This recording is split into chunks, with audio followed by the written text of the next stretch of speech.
All right. Looks like we're good to go and ready to start Moonshire Monday. Thank you so much for being back for yet another stream. And I'm so happy that I still have not missed one. And today is a very special one because I implemented something kind of weird. The main character is, something's different about the main character. And I'm going to wait for a second for some people to file in before I do the grand reveal. But something that's been really interesting as I've been doing kind of like these rewrite things is when I'm working on mobs and enemies, I want them to be as functional as the main player character. And that's why I made it so any mob, any enemy can be playable by the main character. So that's why our main character got transformed. We're slime mode. And not only that, but it's like a fully functional slime. Like, I could play the whole game like this, and you can swing the weapon like it's normal. I think it's... you unlock Bowser. It's kind of like that, yeah, basically. But the purpose behind this isn't that, like, I want there to be a bunch of playable characters in the game. It's more that when I am designing, like, the logic or the mechanics for these enemies, I think it is kind of important that they have... My on-screen chat has like a 6-second delay. Oh no. I'm sorry to hear that. Here, let me refresh it. Okay, I've refreshed it. Hopefully that will help. If it does not help, then okay, that looked better. Here, I'm gonna do a test too. Test. That seems to have fixed it. Thank you for letting me know. I made some changes to the chat overlay. So if you didn't know that all of the overlay software, all the text above me is just custom software that I wrote myself. And I've been making a lot of changes to it, and hopefully I didn't introduce any bugs. But one thing that I did introduce is a music player, and unfortunately I couldn't use it today, so Wolf, I was showing you the jam. I don't think that I'm going to be able to have jams working. Actually, I think it will work if I do it, so if I do jam... Chalcade is jamming. Yeah, so the purpose behind that is that it's going to count how many people are jamming for a particular song. So Wolf, it's not actually going to do like the message where it tells you how many people are jamming. It is going to do the custom message though, so that part's working.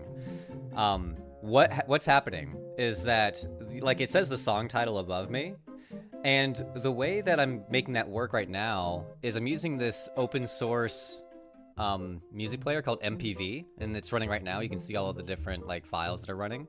They're all just MP3s, and I made it so my overlay software, the program above me, does the same thing. It plays the music, and what it does is it has the song ID stuff and all that extra stuff. So the purpose behind it is I wanted all of this functionality where it's like writing to files, and it's doing like here a title tracker, title written to file. That's how that is working. It's literally just this program is writing text to a file, and then it displays that text above me. So that's why it's switched to Snowman Earthbound. So I moved all this functionality into the overlay itself. So now I don't need to run any extra programs. It's just the one chat overlay program is running the chat, it's running the music, and it's running the music ID too. What if I jam twice to the same song? It doesn't count the extra jam. So to finish what the actual feature is, if in chat you type in !jam, it changes the text to say that you're jamming. There's a bit of a delay though. Really, really bad delay. Also, it didn't work. Something's like super busted. Maybe there's a problem with... I don't know what the problem is. Why did it suddenly stop working? Why did it work? Maybe, oh, you know, maybe what happened. Loving the blobby. Thank you. I think what happened is it's busted because it does only work once per song. But right now, it's playing the song not through the overlay, it's playing it through something other way. Something other. So sorry, I'm just gonna move on. The jam feature is not really working at the moment. Long story short. It kind of works, but not really. Next week I'll have it fully functional. All that needs to happen is I need to start playing the music through the overlay rather than through my external music player. And then it'll be fully functional.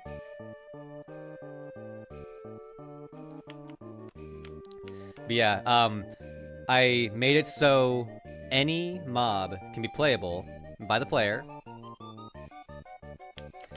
And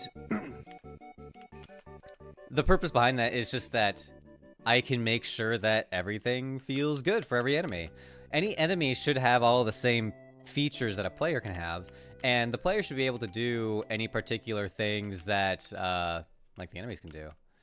JJK, hi, welcome in. Transformation system? Maybe, but it's more of just a testing thing, because all enemies are going to be able to jump. They're all going to be able to jump. They're all going to be able to do their high jump, and they're all going to be able to do attacks. So, and a lot of the enemies are going to be able to hold weapons. So I'm like, okay, well, I might as well implement it so that any weapon can, or any enemy can hold a weapon, any enemy can jump, any enemy can do like the same stuff that the player can do. How's it going? I'm just testing out a different form. This is going to be an enemy in the game. You can control the enemy. That's so cool. Yeah, I think it's cool too. I think it's just fun. It reminds me of, well, since we're listening to Kirby music, there's a game called Kirby Squeak Squad. And in that game, you can turn into a ghost and start controlling the enemies. And I thought it was so much fun. Even though it was so basic, you just like moved around and stuff. This is actually better because you can like do the full, you can do like the triple jumps and stuff and do the full weapon stuff. And it works with any weapon. You can control the...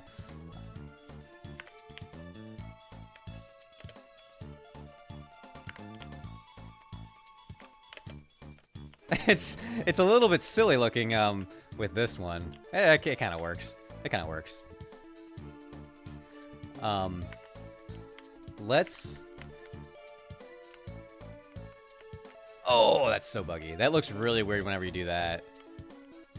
So you can terraform in real time, but it definitely looks a little bit weird. Slime throwing hands, it totally is. I'm just making sure that this is all still functional because I have been making a lot of updates recently.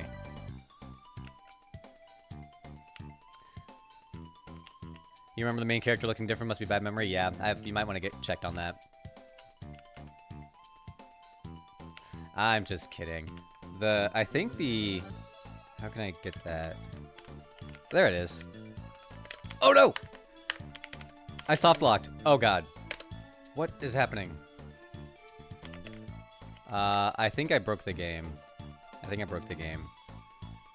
Slimeshire? Yeah, that's the official DLC. There we go. Need some redesigns off camera. Yeah, I just decided to make the player look a little bit more slime-like. See, there he is. Come with me. Now get in there. Oh, that looks a little bit weird. I do love, like...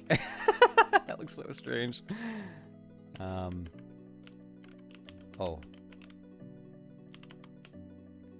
This is so buggy.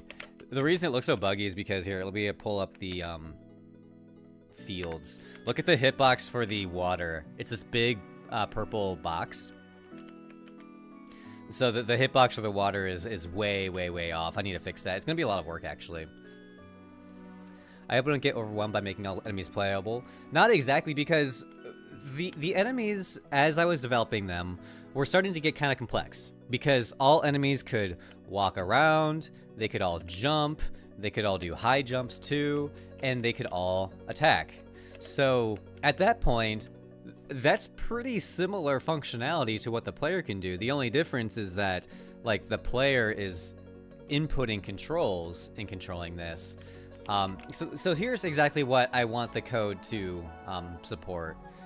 Different biome. 1 second.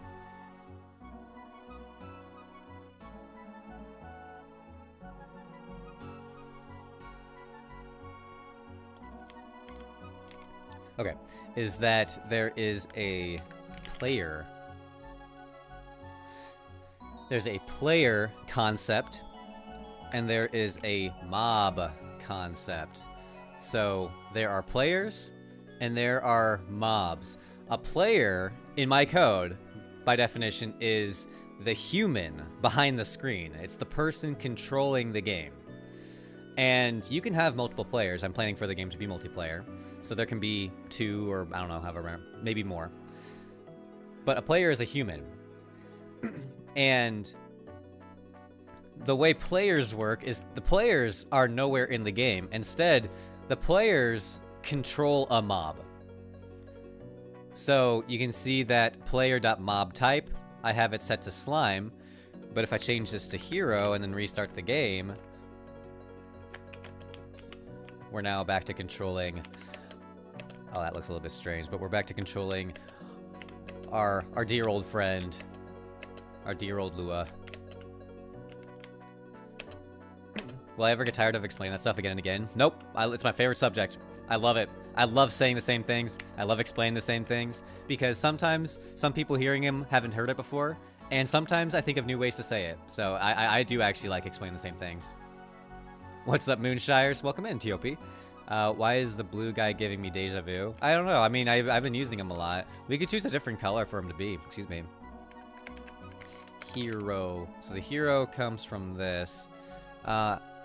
Or is it loading from this? It might not actually be loading from this. It might be loading from the save file. But I guess we could just like change it through the menu, because you can go into the menu and change over to something else. Whoops, did that not work? Oh no, these are broken. Oh no, that's not good. We'll do that later. The problem is definitely that I've been making a lot of changes to how players are organized because of the mob controls thing. So I have to imagine that when I changed how mobs are connected to players, it probably did change how the outfit via the menu gets changed. Can I explain what I just said again? Probably not. I mean, there's a lot of things. The problem is I don't even remember what I was talking about. There's all kinds of things I'm always working on. So like, did I start doing live stream from the start, or where do I think it's best to begin this journey from?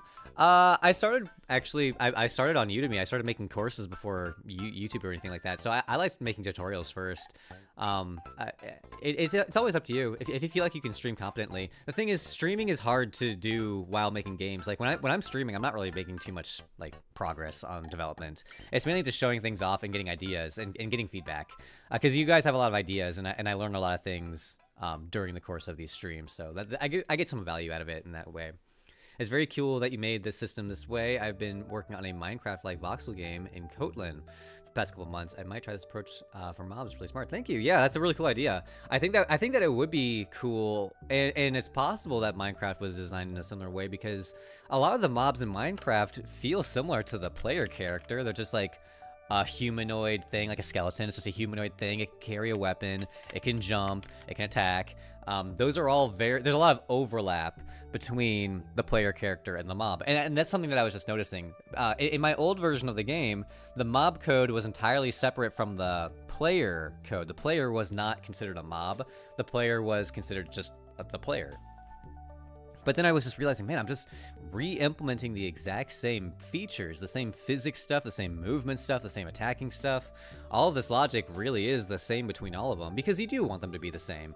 It's like a fighting game. When you play Super Smash Bros., the enemies are just other characters. They're just like player characters being controlled by enemies. And it would be weird if they behaved differently or had different features. Sometimes they do, I guess. It's good to watch tutorials when learning how to code games, because I have stopped using GPT just to ask theory I don't understand. I think that there's a balance with all those things. GPT, I equate it to just like asking a friend for the answer, and there is some value to that. But there's more value in uncovering the answer for yourself, so there's always some balance to be had with that. You're totally right. I never thought of it this way. Yeah, I mean, it's the kind of thing that you only really realize after trying it yourself, and it's like, oh man, I don't like having to recode all this stuff. An example of that is my vessel. So this is the first step that I took into consolidating everything. Is the vessel is something that I made this up. It contains all of the rising and spinning and tumbling, because in the game, a lot of stuff jumps off the ground. Like even this this barrel right here, when I hit it, you'll see it bounce slightly. It has a slight bounce to it. You can see it. And same with these, like, these particles, these, the shrapnel. I don't know why it's not syncing. I didn't program it in yet. But these little shards, they have physics and bouncing stuff too. And I was thinking, well, it's kind of weird that, like, the player can jump and bounce around, but I would have to recode all this stuff independently for, like, the barrel and for the shrapnel and stuff. It seemed like a kind of a waste. So that's why I invented a vessel. And the vessel is like the physical, anything that's like in world physicality that can bounce, that can spin, and that can tumble. So all of the mobs have a vessel. All of the props have a vessel. All of the effects, well, not all of the effects. Some of the effects have vessels. But the point behind this is that now every object in the game uses this rise object in order to handle jumping. So if I have anything that rises into the air with gravity, it's going to be using this rise object. And this rise object, like I said, is being used by this player character. It's being used by these, like, shrapnel pieces, these shards of wood. It's being used by the props, like the barrel. And all of that stuff just helps with keeping everything consistent and in one place. The problem with having, like, multiple implementations of the same idea, like, let's say I implemented this rise concept independently for the player versus everything else. Well, then the problem comes if you discover a bug with the player, then you have to fix the bug in multiple places, not just the one place. So it's nice to have it consolidated. Morning Child Kid in chat. Welcome in, Rescue Squad. You should make a video on how to structure the code base for large projects. Yeah, I definitely could do something like that. There's a lot of tips I could give specifically for a code base like this. Am I using composition or inheritance to have the different game objects share these attributes? So I am using my own implementation of inheritance, because the thing about Lua as a coding language is it's not an object-oriented coding language, so it doesn't have things like classes or inheritance built in. But they do have tables and things like this vessel. Essentially what this is a factory. This capital V vessel is a factory that produces lowercase v vessels. These are instances. So really, this is object-oriented. This vessel.lua is a class. Capital V vessel is the class definition. Lowercase v vessel is the instance, the object. And when you, like, go down to the bottom of all this, like, there's a lot of vessel definitions. There's a lot of functions that goes into creating a vessel. But at the end here, it just returns the vessel instance, lowercase v, and that's how you create instances of these vessels for the mobs or for the props. It uses this new function, this factory, to produce this vessel instance, and that's how it produces instances or objects. And that is kind of how an object-oriented programming language would do it too. It's just more built in. Like, Java has a class definition and class files, and same with, like, C# or Python. It's just that Lua doesn't have that. Lua is very free form and flexible. You don't have to use objects, you don't have to use classes, you do whatever you want. But object-oriented programming works pretty well for games just because it naturally caters to instances and objects. So that makes sense. Thanks for explaining. Yeah, absolutely. Multiplayer win. I'm working on it actively because, like, in the game right now, I can spawn in multiple players. In fact, we can spawn in a lot. the hitboxes for the dumb swimming is so bad. Okay, we're gonna move them out of here. I need to get rid of the water. Like I was showing earlier in the stream, the hitbox for the water is this big pink. It's actually worse than that. Look, I'm not even in the pink square, and I'm still, like, swimming right here. That's messed up. This is just straight up broken. Multiplayer takes so long to code for me. Yeah, a multiplayer is such an extreme task that you can ask people that have been in my community for a long time. I used to just say no multiplayer at all. I was content on just not having multiplayer because I was like, multiplayer's too hard. Can't do it. It's too much time. But I changed my mind because now that I came up with this mob-focused approach where everything is kind of like a, like we were talking about, it's object-oriented. I've had a little bit more confidence with implementing multiplayer.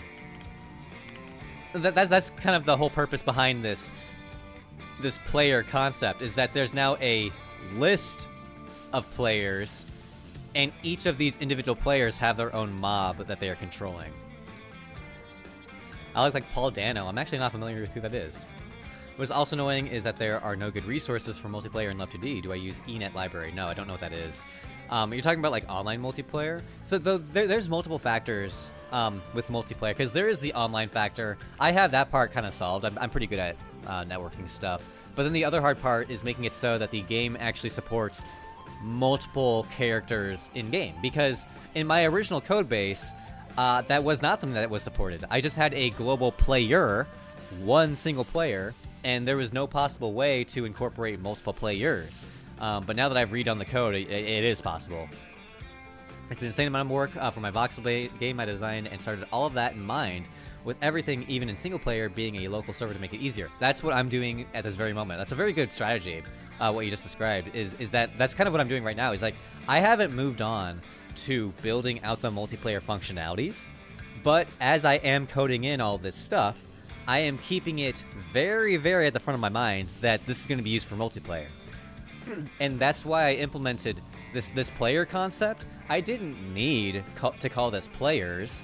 I could have made it easier and just called it player. That would have made the code easier. But I wanted to think ahead and say, okay, I know in the future there's going to be more than one. So I need to make sure that this can scale out, that I'm not going to get stuck later on. Events are important in game dev. I'm not sure what you mean by events. eNet is a multiplayer networking library that comes to default with Lua. Will you make multiplayer tutorial maybe in the future? Possibly. It depends on how successful I am with it. Because at this time, I haven't even made a multiplayer game. I have gotten the steps taken care of connecting Steam accounts. So I have a Steam file that I implemented. This is kind of old. I haven't tested it for a while, but I wrote this Steam file that has all these different states for like connecting to Steam, initializing Steam, because there's the step of connecting the session of the game to your Steam session. There's that step. Then there is like getting the friends list, showing the friends list. There's all these different states that I added. And using this, it involves like sockets. I use sock.lua, I think. Sock.lua. I use this library for Lua networking. You were asking about eNet. I use this one instead. I don't really know what the differences are. It's just I know how to use this one. Multiplayer is so satisfying when you play with friends on your own game. I bet that sounds like a lot of fun. I'm excited to do that. But I just know it's a really, really big step or big task. I want to ask about your typing in Lua. What's your opinion on using LDoc annotations in the code to maintain a form of lightweight typing? I don't know what LDoc annotations are. I'm going to ask. Tell me about LDoc annotations in Lua.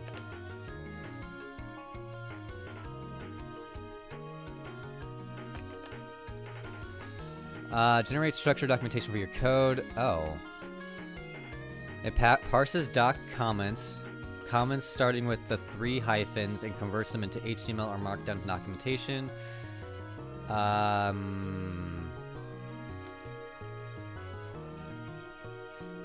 I think I need a little bit more help. What's the benefit of doing this over just regular comments? Because it's like JS doc. It's just like an automatic documentation generator. Like when these comments are placed in the code. To hope we were really using GPT instead of Googling it. When you Google this question, tell me what you see. And tell me if it's better than this. Because when you Google something, it's all sponsored results. It's all AI responses. The internet is broken. I understand it doesn't feel good using GPT to Google things, but Google is just the same as this, except worse. The internet is just not as good as it used to be. I remember when you could Google things to find the answer to things, but I swear, it just isn't as good as it used to be.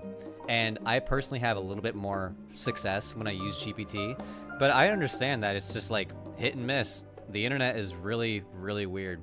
Why is the internet worse now? Because it's been infected with ads and AI. It's just not the same. the search engines are. Well, yeah, well, that person was telling me that that I should Google things. I see Reddit and websites that explain better because I have blockers that block out ads and AI answers. I think that there may be a way, but in the end, there's not really a true best way to search for things on the internet anymore, because there probably are times when it's better to like click into an article or click into a website and read it to determine what the truth is. But I don't know if that's always the most reliable way to do it either. Because what's nice about GPT is that it's a consolidation, is that it's searching multiple sites. In fact, I probably shouldn't have closed it. It actually tells you what sites it pulled its data from. It has links to which sites it pulls its data from. In the same way that Wikipedia does that. Wikipedia tells you at the bottom of the page what sites or what sources it got its information from. So as long as you have reliable sources, I don't think it matters if you're using Google versus GPT versus whatever, as long as you know that the source of the information is good. So that's the main thing. Really, in the end, we're all just doing our best here. I do think it's silly to say you should Google it instead of using ChatGPT, because I just do not see that as a better solution. LuaDoc basically allows you to add function explanations which show up when you hover over a method. Oh, that's cool. Is that something that's like built into VS Code, or do you have to install an extension for that? Or is that something that's so ubiquitous among other programming languages that they kind of just supported it in Lua as well? That's really interesting. I am more interested to hear about the that documentation stuff.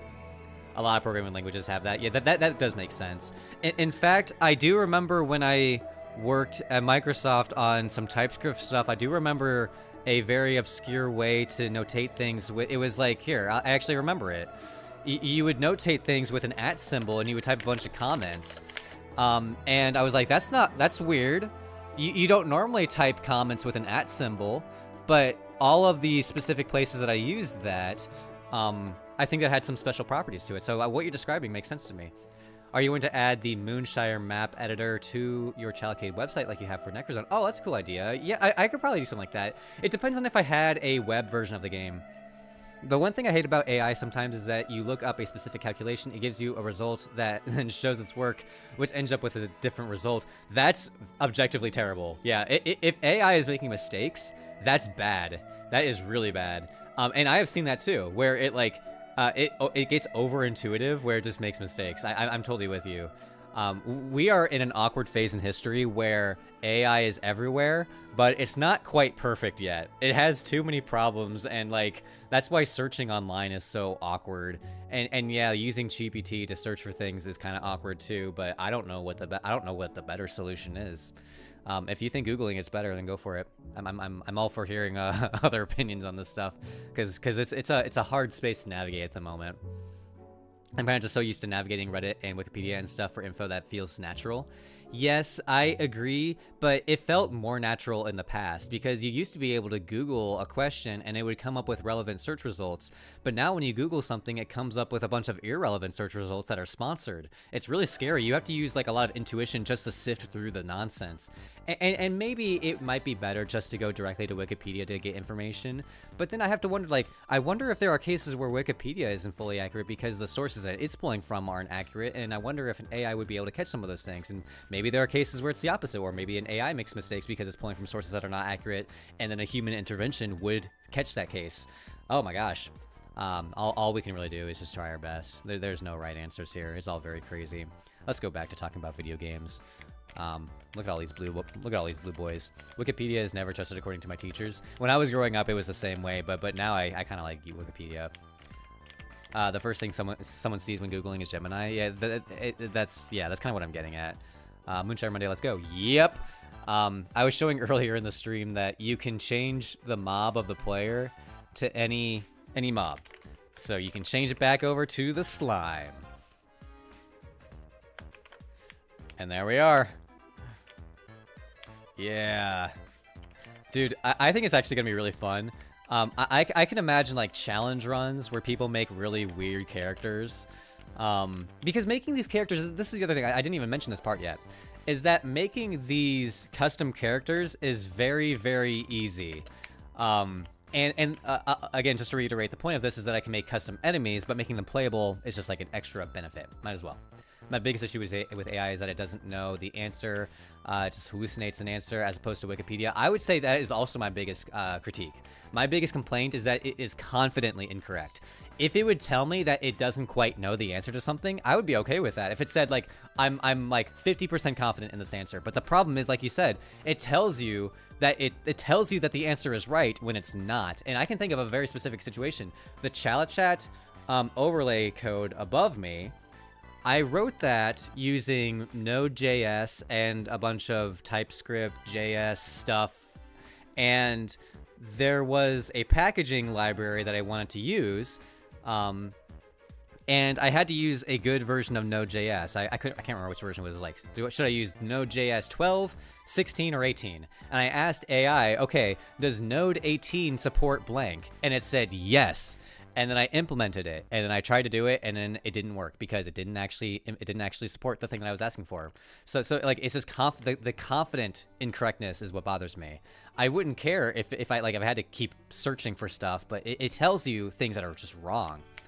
I use Node 22.2. I actually can't remember which version I use for Chat. Let me see if I can find it. So here's the Chat code. Chat is open source, by the way, so if you want to look at it, you're more than welcome to. This would probably be...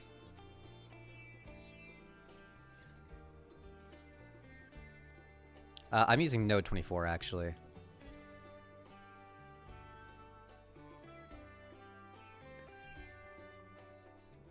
Yeah, when I was implementing this code, I had a lot of trouble actually figuring out which version of Node to use. And it looks like I settled on 24, or the latest.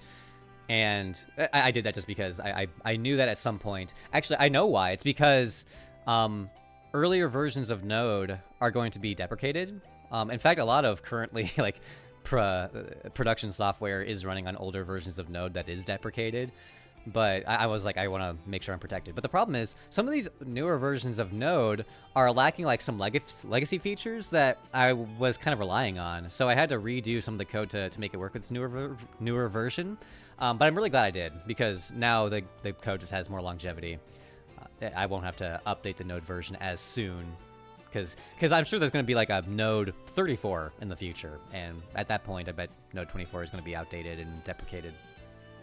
It's always important to keep up on that stuff. I wanted to show what the process is like of creating these mobs. I call them in the stream is called custom characters, but it's not really custom characters. These are just enemies. So I'm just making new enemies, and like I have the slime. Here we go. So a slime, like this is all the code, and if you look closely, this isn't really code. These are just properties for the mob. And the other thing you need, the only things that you need to create a custom enemy is a file like this, and then a sprite sheet. So let me pull up the sprite sheet as well. I'm gonna pull it up into, here we go. So here's a sprite sheet for the slime boys, and this is nothing new. I've had this in the game for a long, long time. And now, this slime.lua, all that this is meant to be a list of properties. In fact, you know what? It might be better for me to change this into a JSON, because I was talking about how earlier I changed the save data to be JSON, because I felt like JSON was more consistent with modders and save files and just text data, basically. And that's what this is. This isn't code. There's no code logic anywhere in here. This is all just data. This is all just like, look, it's just like the speed of the slime. How fast does it move? How much health does it have? What shadow does it use? How high can it jump? And then this is like its physics properties. What is its width and height of its physics, like its collider? And then can it rotate? I guess actually nothing in the game can rotate at the moment. I'm probably just gonna need to remove this. How did I implement OOP into Lua again? That would be a cool video topic as well. But the way I implemented OOP into Lua, let's go specifically to the mob. is the mob is the parent, and the hero, the dummy, and the slime, these are the types, the classes, kind of. We're stretching the definition of object-oriented programming a little bit, but this is the parent, the list of mobs. All the hero, the dummy, and the slime. These are all mobs, and these are all the types. In fact, they exist in this types folder: mob, types, dummy, hero, slime. So these are all the different types that we have, and we can see later on mobs.stats.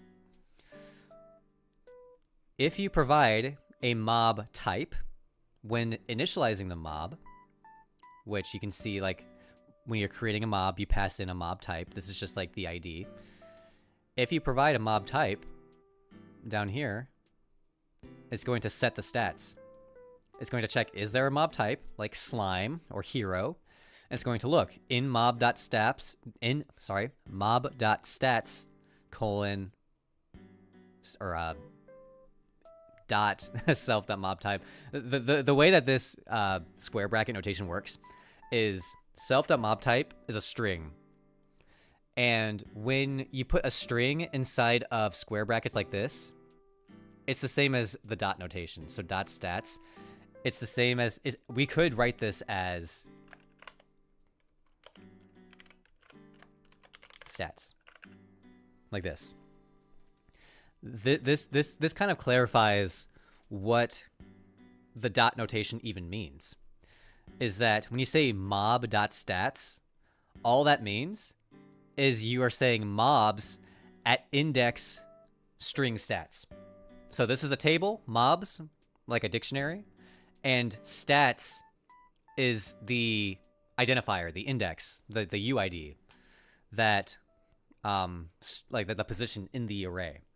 And so this is just a shorthand notation. It just makes it look more like property format, more like object-oriented notation.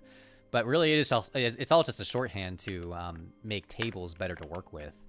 So, and it's the same here. Saying self.mob type, if mob type was equal to the string slime, that's what it's doing. It's doing slime. But this is the same as doing dot slime, right? So this is how it's getting it. So mobs.stats.slime, well, that's this thing right here.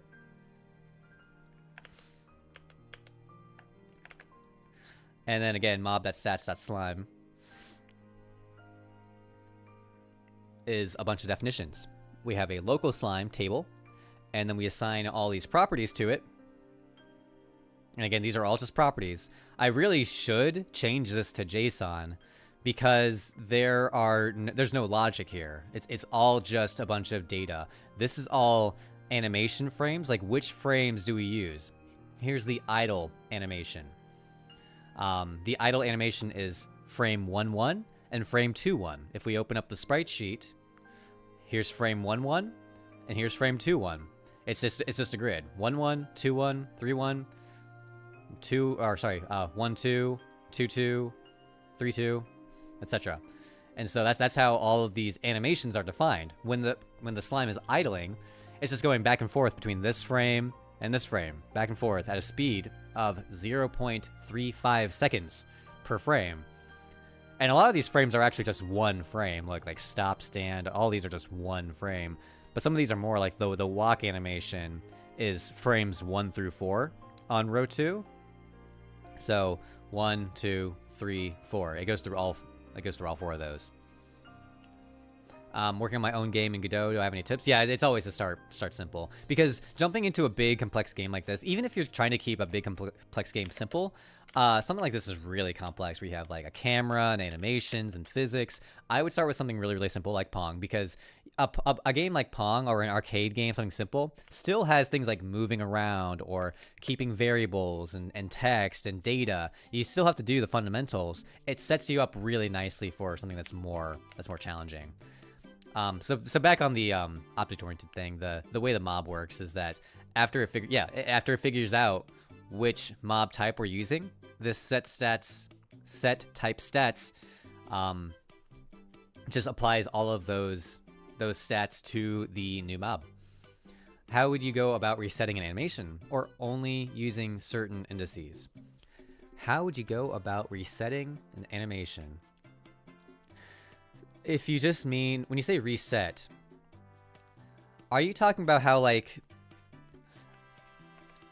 when we look at this walk animation, as soon as the player turns around, it gets reset? Because like, look, oh, actually it doesn't. It actually keeps going. Or does it? No, it does reset. It does reset. So you can see that every time the direction changes, the animation does get reset, I think. And the way that works is, I think, if I go to mob anim, there's probably a go frame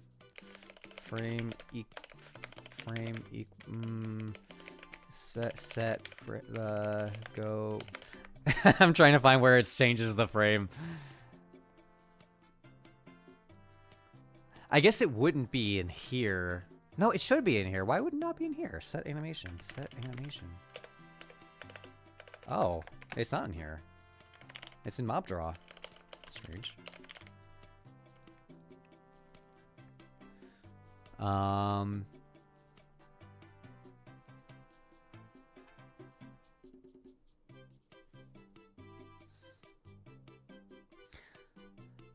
Oh, actually, I think that the way it works. Oh, here it is. Oh, jeez, I knew it existed. I knew it existed. I'm like, I know I'm not crazy. You guys saw me like searching for so many different stupid strings. It's called go to frame. Okay, I knew it was there. I just couldn't remember what it was called. Okay, so the way that I reset my animations, whenever I need to reset it, and in my case, whenever the animation changes to like a new one, I manually tell the animation to go back to frame 1. Go back to the first frame before doing anything else. And you can see this happens in this this set animation function. Whenever an animation gets set to something new, whenever it changes to a new animation, it's going to change that new animation's frame to the first frame. JSON's more universal, I guess. That is the point, is that there's no reason to force Lua onto people when I could make this a JSON file, because all enemies, all mobs, even the player, all of this stuff does not need to be a Lua file. This could be a JSON, and if it can be a JSON, it probably should be. That's how I felt with my save data, because this game has save data. It saves files, and I used to save those files as Lua files, but I just don't think it's necessary. I feel like that introduces a level of security that's just, or a security risk that's not necessary. I don't know if there's actually security concerns with having Lua files as your save data, but theoretically, I think it would be a little bit more risky, because Lua is a scripting language. You use it to implement logic. Like, all this stuff is logic. It has like if statements and functions. This is functional logic. Compared to this is just a bunch of properties. This is just a set of data. There's no logic here. Lua is a programming language, which means it can execute things. And what I'm getting at is Lua can make changes to your computer. It could run scripts. It could potentially be a malicious piece of software.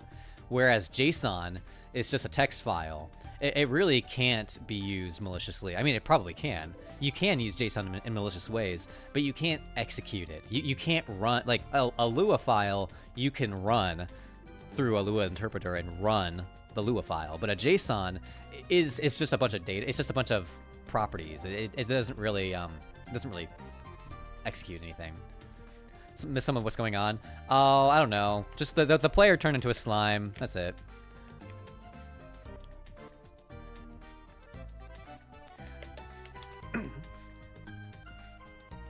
Two lazy persons. Yeah, it's no big deal.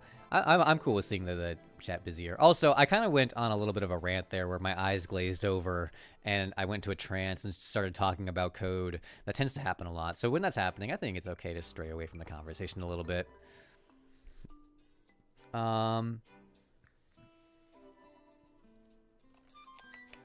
So here's one thing that I wanted to point out. one thing I noticed while testing out this new character, or testing out playing as the slime, is that the friction in the game is really messed up. And we did discover this because Wolf, the mod, made a point that the friction in the water is like really, really weird. If I summon a character like this, put him in the water, okay, and then I'm gonna jump on his head, he's gonna like fly away. Like that's, why does he do that? On land, actually, he kind of flies away a lot there too. Why does he fly away so far? That was weird. I guess it is still the water. Add a trap that turns you into a slime. Oh, that would actually be funny. That would actually be funny because, like, in Hades, there's a trap that turns you into a sheep, and you have to like wander around as a sheep for a little bit. That would be fun to have like a boss that turns into a slime you have to survive, or it could be anything. What are those brown things on the ground? Oh, they are shrapnel. They're pieces of that of that boulder or of the barrel. The second time it still hit a water tile. I think you're right. I saw that where like you could see his ripple for a bit. That might have killed his friction. I have to assume you're using some sort of force variables. Let's see. Well, I can explain why it's doing that. So let me switch back to using the hero for the player, and I'm going to explain exactly what's going on because talking through these problems kind of it might help. It might help me think of a better way to implement this because I think the way that I implemented it just fundamentally is kind of flawed. So we have our player. We have our player, and you can see that when the player moves, the player kind of slides to a stop. Okay, so you move very quick, and then you slide to a stop a little bit, but it's only a very minor slide. What I'm getting at is there's not much friction. There's not much friction when you're on land. You can kind of walk around and you stop and you kind of stop. Whereas when you jump into the water, now there's not much friction at all. Now when I stop, like it takes a lot longer for the player to slow to a stop. And the player is moving a lot slower too. That's definitely a factor. But there's also less friction. Like you can feel it when you're moving around. It's just like it feels like you're slipping and sliding around the water. It's not really it feels thick is what I'm getting at. That hitbox is still really bad. And the way that it's achieved is that mobs have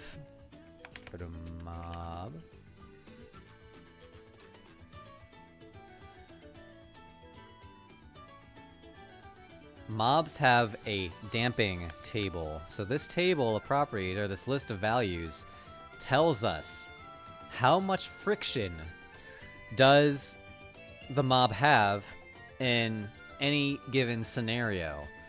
So when you're just walking around on land, you have a friction of 12. While you're attacking, you actually have less friction. You have less friction on the ground compared to when you are just walking. And that kind of makes sense because you kind of like slide. When you're attacking, you slide across the ground. You're less planted on the ground. I think it makes sense that you have less friction while you're attacking. Some of these other ones are a little bit extreme though, like crouch being 2. This is very, very, very low roll in water. And in fact, like when you're crouching, this means when you're crouching, you have less friction than when you're in the water. So that's really, really screwed up. But the reason I did that is so that you could slide. So when you crouch while you're walking, you slide. And I wanted that to be a feature, how you can like slide off of stuff. But if I were to say change this crouch to 22 and make it very, very, very frictiony when you're crouched. Now when I'm walking and I crouch, you can see that you immediately stop. It's just very, very high friction. Making top-down game right now, do you think having a camera delay is worth it? Like the camera is following the player, then when the player stops, the camera stops a couple seconds later. You're talking about camera damping. It's actually really similar to this. So I think to start, you should not have any camera damping because that's kind of a complex thing to implement. But if your camera library has it built in, I'd say it's okay to do. So in my case, I have this view, and Yes, damp. I have this damp function, and this determines how snappy the camera is. Because like you were saying, do you want a camera that is always fully fixated on whatever it's following? Like instant. Or do you want it to follow behind slightly? And just to show, again, what this means, because I don't think this is super clear. But take a look at my mouse. So the mouse, right now, is on top of the player, exactly. But when I walk, it's not on top of the player. The mouse is not moving. My hand is off the mouse. But you can see that the camera, because this mouse, the mouse represents the center point of the screen. It's essentially where the camera is looking. So why would it be that, like, the player walks ahead of it? It's just because the camera has a slight amount of damping, which causes it to kind of trail behind slightly by like 1 second, if that. It's very minor. But when you do this effect, a lot of games do this. More games do this than you might realize. It's just a nice subtle effect. And there are other things I could do with this. I could make it so actually when you're walking to the right, it could face the camera more in front of you so that you could actually see in front of you better. I was thinking about doing that. I was also thinking about doing it so whichever direction the mouse is facing, like if I had the mouse way out here, it could like it could move the camera up in that direction. I think that would be neat too. How do you decouple visuals from gameplay mechanics? I think the only way is through a camera. So I use a camera library. I have this view.lua, which utilizes a camera, which the camera comes from hump.camera, so the hump library. I'm still using this camera. I love it. I think it's great. I think it still works really good. So I still use that one for Lua, or for LoveTD, I should say. You can use it for panning also. Yeah, I think that for the cutscenes I do use that because that's why I have it set. I have these different values. I have fast, medium, slow, and instant. There are some cutscenes where you do want it slow because panning shots that are tweened nicely look good. And then there are times when you want it to instantly snap over to something for something scary or shocking. And there's times where it just needs to be a little bit snappier, but not fully snappy, you know. There's lots of ways that you can utilize a camera like that. But I do think that it's a nice effect to include, as long as you don't overwhelm yourself trying to implement it. Because if you're implementing a camera yourself, like from scratch, I think it would be kind of hard to implement camera damping. But if you're using a camera library, it probably has that included. I shouldn't say probably, but it might have that included. But what I was getting at is that with the crouching... Oh, wow, that's hard to use. I want to change the damping for mob back to this. What I was going to get at is it feels really good that it's kind of like slidey, but the problem is that it's not consistent across all of the mobs. So when I walk around as the player and move around and like do these like jumps and stuff and do like the spin jump and stuff, it feels different than when I close the game, go back over to player. Am I using any libraries? Yeah, I use a lot of libraries. I'll show this in a second. And change this back to slime.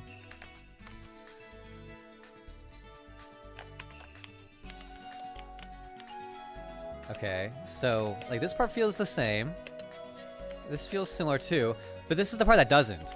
When I'm sliding around like this, it gets really... Oh, this is the other thing. I didn't mention this. When you're airborne, the friction gets different too.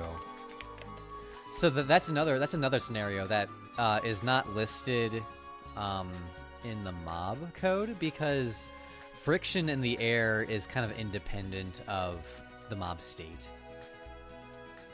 I'm using many. Yeah, let's go ahead and pull those up. If I go over to my code, into libraries, I'm using hump, which I use... Actually, I only use the camera and the vector libraries for hump. Lip service is something that I'm working on. That's not really finished yet. STI is the tiled map loader, which also at the moment in like these updated maps, I'm not using tiled anymore. I'm going to try and implement the rest of the game in a way where tiled is not necessary. but it is still here. I might go back to using it. But these other ones I definitely use. Like animate is for the animations, baton is for handling all of the different controller inputs, because like the game has controller support. You can use a controller to control things around, and this baton file is helpful for organizing the different inputs, because it's a matter of being able to support all of them at once. So I can use my controller to play the game like this, or I can switch right back over to using mouse and keyboard, and it's also working just fine. That's thanks to baton being able to handle a list of inputs, rather than putting in, say, like if I go over to input down here, there's a lot of these are all like test cases. If key equals P, all these cases where I'm saying like if key equals this, if key equals T, this is bad practice. This is not what you want to do. I have all this stuff here for testing, but really what I do for input is up here, where it's checking, let's see, where are they happening? It's happening in update. Let me find it. Here we go. The input is checking for what input is pressed down. So baton, like we were just talking about, that is checking for the input. And what baton does is it takes an input ID, like attack, and it maps it to the different inputs. So self.baton tracks what keys or inputs correlate to attack. And the answer is left click correlates to attack, but also the A button correlates to attack, but also the Z key correlates to attack. And baton is putting in some logic to kind of read all of that stuff at once and just determine, are we attacking?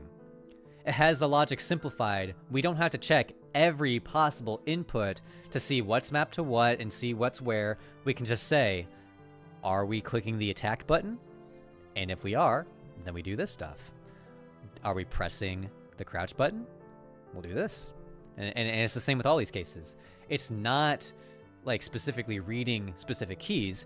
It is down here in like these test cases, but all of this stuff here is just for me, like to test things out really quickly, like changing the different modes, or that's how I'm spawning in like the hero is. I have a little test case right here for if key is equal to H, then it's going to spawn a hero next to me. So that's all that's happening. I'm going to implement a feature in the game where you can turn into a mob to camouflage when you near them, like Majora's Mask. Oh, that's a cool idea. I think that would be cool to have some kind of transform thing. I think that would be neat. Or some kind of weapon that lets you transform into other enemies or stuff. Maybe like a druid class. I keep like getting sidetracked. Why did I choose not to use the game engine? Just because I like using Love2D a lot. That's the only reason. So the problem that I'm seeing right now with the slime is that because the friction is so low while jumping, and the mass of the slime is small. So if I open up the colliders, you can see that the collider of the slime is obviously smaller. It probably should be made a little bit bigger, but the slime is smaller than the player, than the hero. And because of that, it means that the slime has a lower mass, or its weight. And because of that, I think it's causing it to have like really weird air movement, where it's like super fast in the air like this, because the player doesn't do this. It's like accelerating in the air like crazy. It doesn't normally do this. But for some reason it is. And I think it's because of the mass.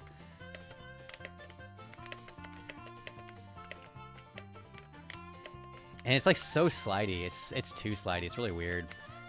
You think there is a Steam workshop in the future for custom characters? Definitely. That is something that I'm like actively wanting to implement, because like level editing and creating custom areas and custom weapons, custom characters, all this stuff is stuff I do want to have available through Steam Workshop or through whatever means, really. I think that it's going to be very easy to produce mods and content for the game, because the way I'm implementing all this stuff, like the levels are... where are they at? They are in maps, something like this. The maps are JSON files. They are so simple. It's just a set of data, and then it tells us like where are all the tiles at. And yeah, this is kind of long. I think there's ways I can consolidate this, like group them a bit better, but I do like the simplicity of this. And you have like the biome and the colors. Pretty neat. I do like this. I love how you connected the size of the sprite with its mass, featured not a bug. It's more of the size of the collider, actually. And this it's a natural implementation. So let me show this. The hero. All mobs are going to have this collider config. Excuse me. And any collider is going to have a width and height, assuming it's a rectangle shape. And if we go to the slime, it's also going to have this. And I manually set it to a smaller size just because, you know, the slime sprite is smaller, so I wanted to give it a smaller collider.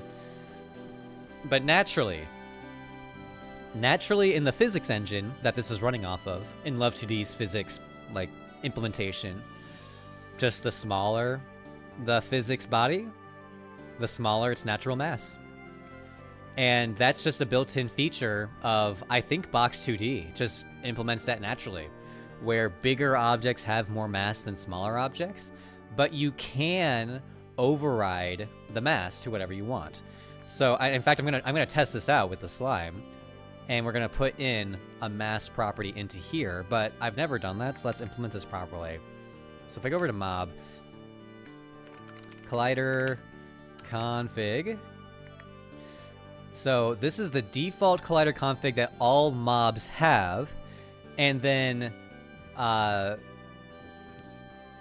the slime at?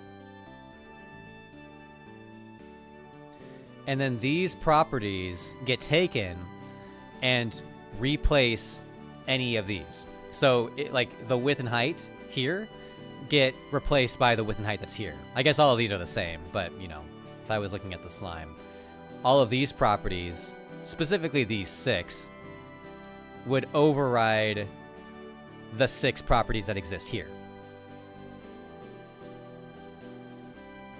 Then this collider config is going to get passed into the collider function, wherever that happens. Here it is. Oh, it actually doesn't. It gets passed into the vessel. This is the object orientation at work. Is that that collider config, all of those properties, it gets passed in as a property to vessel. So the mob does not have physics. The mob has a vessel, and the vessel has physics. So the vessel is going to take the collider config. Okay. Call args. It's taking the call args and creating vessel.collider. Whoop! Sorry about that. And it's passing call args into this function here. So the collider is getting created by like passing it through these different layers. Okay, so now we know that the collider is being passed as call args. If we go to the collider, it happens in physics.lua. This is a file that I made myself. I need to see if we can pass in a mass property into those collider args. So actually, collider, here it is, args. Here, you can. Here, you can. Okay, so all I have to do, I didn't have to do any of that stuff, by the way. All I needed to do was, that was just me stepping through to make sure it works.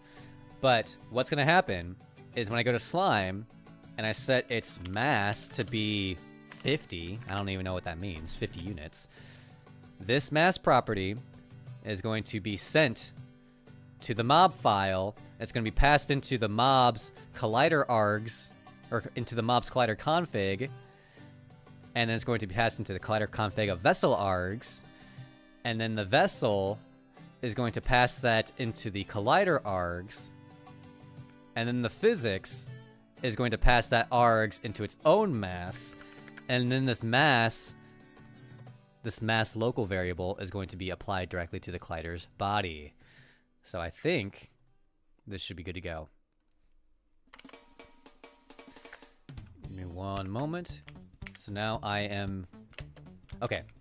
It's hard to tell that anything has happened, but it is working. First of all, the way that the walking works doesn't really account for mass. It just sets the speed. But when I stop, it does stop instantaneously. Again, it's too hard to tell. You can definitely tell when you jump. When you jump, the mass is so heavy that it can't even move. Because when you are in the air, it uses forces, it uses physics to push you through the air using like airborne physics. The ground movement uses velocity, so it doesn't care what the mass is. The airborne physics does. And it's going to be the same with the water physics. If I jump into the water, well, I can't jump into the water because I'm too slow. But the moment I go into the water, I'm going to get stuck. I'm stuck in the water because the mass is so high that the swimming motion that uses forces, it's too heavy. It's too heavy that it doesn't work. But meanwhile, if I change this back to something like 1, a very, even less, 0.5,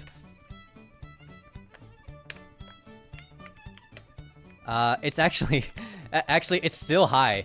Even setting it to 0.5, like you can see that I'm able to move a little bit better. If I go in the water, I bet I'll be able. Yeah, I can swim very slowly, but it is working. So it looks like that the mass that gets calculated using this width and height is a very small number, where it gets even smaller than this.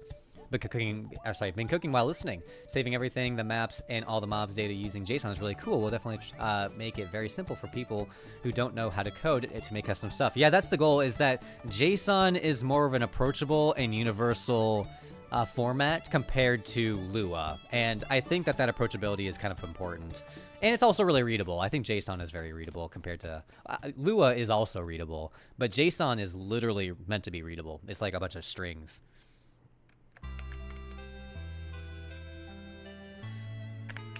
What extensions do I use in the VS Code? Let me check real quick. I use a bunch of them, actually. I use AI tool. I don't remember installing that. I use Azure App Service, Azure Container Apps, Azure Cosmos. A lot. Okay, so I definitely... This is what happened. Is I downloaded the Azure extensions, and it installed all of this stuff. Because I don't use these. I don't use...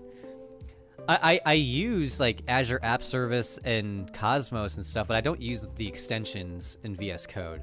So I think it installed this. I think it installed all this stuff automatically. I didn't really want to install the Azure stuff. GitHub Actions, I use that. Copilot Chat, I use that. Copilot for Azure, I use that. GSL Lint, I was showing this. This is like the coloration for GLSL code. Love2D support is the most important one I use, because this is what adds the like running Love2D from the code itself, as well as like the code highlighting and stuff. With JSON, you could eventually even make something like a web tool on your website or something to allow players to create things and just give them the JSON for it. Yeah, definitely. It's because trading JSONs and editing JSON is something that's so universal. It could be done through a web experience, and it would be really good. In fact, if it turns out that like what if the level editor is limiting within Moonshire? You could add some like web things. I don't know. That's kind of a long-term process, I guess. Rainbow VCSV. I'm looking at extensions. Shader language something. Yeah, my list of extensions used to be very clean. I used to be able to pull up my list and there was like 5 of them, and then I would talk through why I only used those 5. But ever since I started working with Azure, it installed so much Azure-related stuff that it's kind of not clean anymore. Also, I don't really want the shader highlighting. I don't use that. I guess I can keep it for now. It's not that big of a deal. So with the mass really low, let's see did that fix it? Kind of. It's clear that's what the problem is. Let's make it super tiny. 1/100th. Whoa. Okay, that's actually funny. Now the weight is so low that the aerial forces are too strong. Whoa! Ah! I love this. I really do like Lua language server extension. I'll check that out. Yeah! I love this. Okay, you know, maybe this is actually kind of fun. Now this is gaming. How do I take an idea you have for your game and break it up into something easier to implement? That is a skill in and of itself that you can only get better at by trying a bunch. It's tricky because you can envision a cool idea in your mind, but then you have to think, okay, well, how do I implement this? And the way that you do it is just by taking off one small piece at a time and being content with that progress, especially when you're new to coding. It is a slow-paced process where, that's why I always say, like, work on Pong first. If you work on Pong, it might take you one full day just to get the game to open. And it might take you one full day just to get the paddle to move left and right. Because, you know, there's lots of problems that can come up while you're working on these things. So, like, getting used to that itemization, or like you said, breaking it up into smaller and easier components, that just takes practice. And I think another thing that takes practice is me figuring out how to fix this dumb friction issue. I think really the solution is that I can't rely on friction as much as I have been. I think that this is gonna have to be something like. I don't think I want to hard code the mass. By the way, I was just changing it so I could demonstrate what the problem was.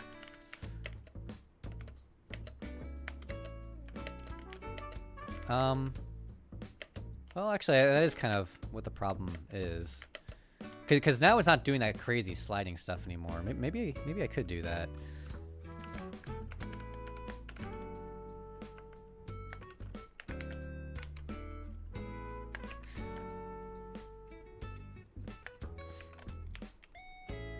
Whoops. Working on my game without an engine took me a day just to get the window going. Yeah, it really is not as easy as sometimes it might seem. Okay, there we go. Okay, that did fix it, but this is kind of a hacky solution. Because I want this to be kind of automatic.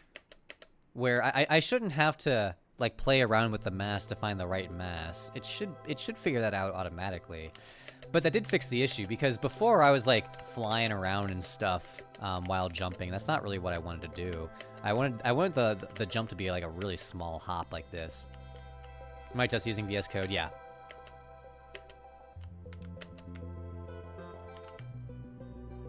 Oh, look at the shadow. The shadow's appearing on the side. It looks kind of weird. Yeah, the shadow shouldn't be down there. The shadow should be up here with the effect. Yeah, that's some kind of like positioning issue.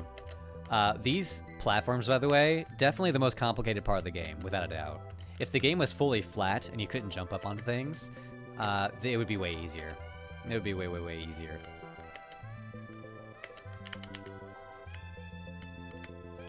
New Moonshire character Slimy. I think that there will be a scenario where you control this guy.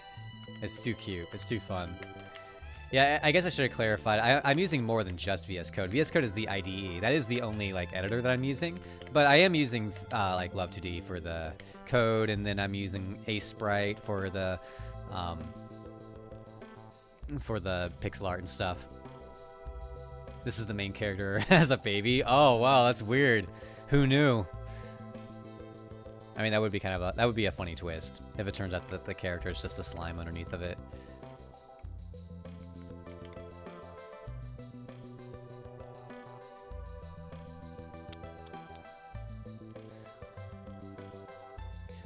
One thing that I worked hard on this slime sprite sheet is making it so that it could do all of the same animations that the hero can do. Because if I look at the hero Lua code, there are all of these animations down here, the animap, because I love naming things very weirdly, but the animap defines all of these different animations that this particular mob is capable of doing.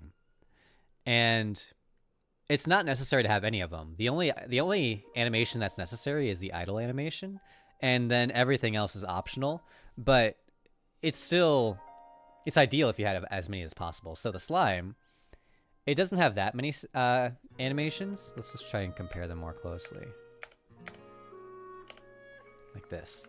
Okay, so these are all the animations that the slime has, and these are all the animations that the player has. There's not that many differences, but there are some. But the whole trick to this is I wanted to make... Like, the player has an idle animation. It has a punch and a swing animation and a flip animation. And a fall animation. But the player has a lot more frames to work with. If I go over to the player's sprite sheet and pull it up, there are a lot more frames here for me to work with that I can create animations from, especially like these here for the rolling. Those come in handy. I have the swimming sprites. That's why the mob, the slime right now, if I jump into the water, it just doesn't work right because it doesn't have a swimming animation. You can see it just defaults to the idle animation. It remind me from Michael Bolton. Remind me of Michael Bolton from Office Space. I've seen that movie. This is my first live Moonshire Monday. Actually, so excited for this game. Awesome! I'm happy to hear that. Yeah, I'm excited for it too. I have a lot of cool ideas for it that I'm planning on doing. Backflip. Yeah, the hero character can do a backflip if I switch back to that. But the whole idea here is that this is a big, complex, annoying thing to build, but it really is just a bunch of frame definitions. Like the stop animation is it goes to frame 3-1 and then frame 2-1, and it uses these two speeds for the 2 frames. And if we open it up 3-1, 2-1, here's frame 3-1, here's frame 2-1. So whenever the stop animation happens, it does this and then this, and then it goes back to idling. And I went through that process for all of these. It's a pain in the butt doing this. But it's also kind of a pain in the butt to do this again for the slime. And that's what I'm saying, is that it's kind of harder for the slime because the slime doesn't have nearly as many frames to work with. I kind of had to get a little bit creative. Like, for example, the player has an attack animation. This is the attack animation right here, these 4 frames. Whoop.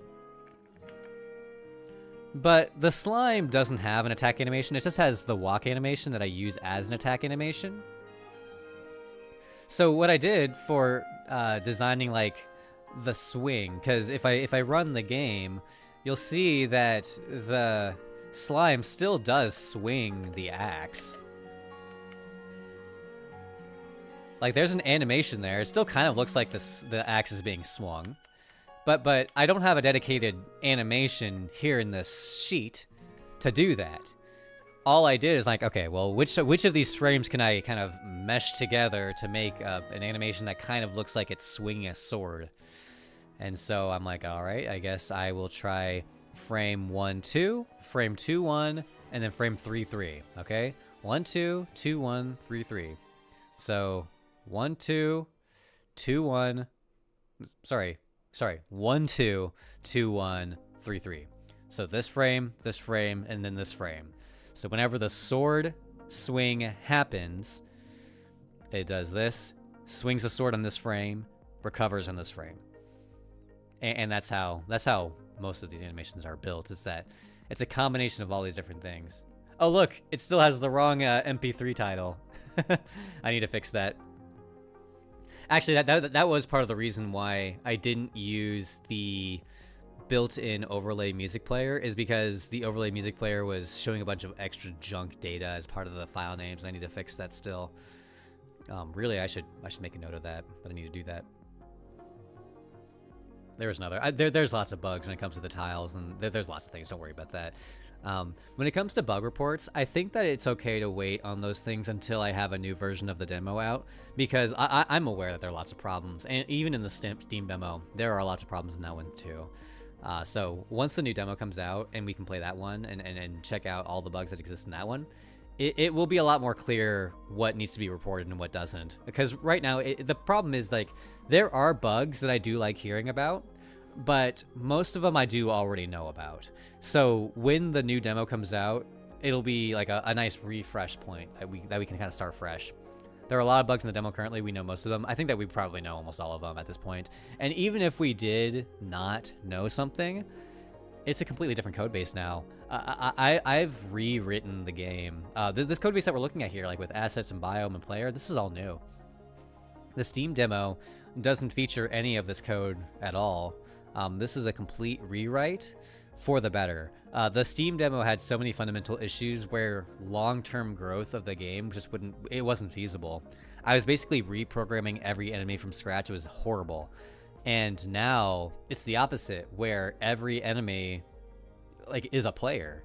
It's so much better. It's so like the opposite direction of being it's so free, it's so fluid that it can be used in so many different ways. And that was the goal, is that I wanted to rewrite this in a way that I knew that the project could grow in a way that it could scale. I didn't want to reach a point where it would be like, this is too much work. It's too hard to make new content. Making new bosses is too hard. Every bug requires me to change so many files, but now it's not like that. Is this game close to being done? Short answer, no, unfortunately. But I would like to say that a demo is within the near future. Ideally, I want to get a demo out it can be a simple demo. A demo where we can go into a player and have a hero, and it's just a demo to test out the movement.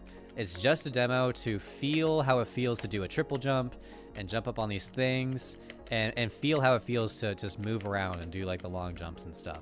That's all I really need to do. But at the same time, I'm kind of like the pressure is on. I've done myself a disservice by waiting so long. Like I used to do monthly builds of Moonshire, and that was a nice cadence. I had a lot more people following the game at that point. But then I stopped just to recollect myself and figure out what direction I wanted to take things. And I'm very happy with all the stuff I've done, with all the new developments that have been taking place and all the new features. But it's just taken a long time. And 80-20 rule, yeah, in general that's true. Is that once it's 80% of the way there, I should just call it good. But at the same time, I'm a perfectionist, you know. And also, the other thing is, I'm having fun with it. As long as I'm enjoying myself. If I hated this, I would be desperate to reach the finish line. But that's part of the reason is I'm not desperate to reach the finish line at all.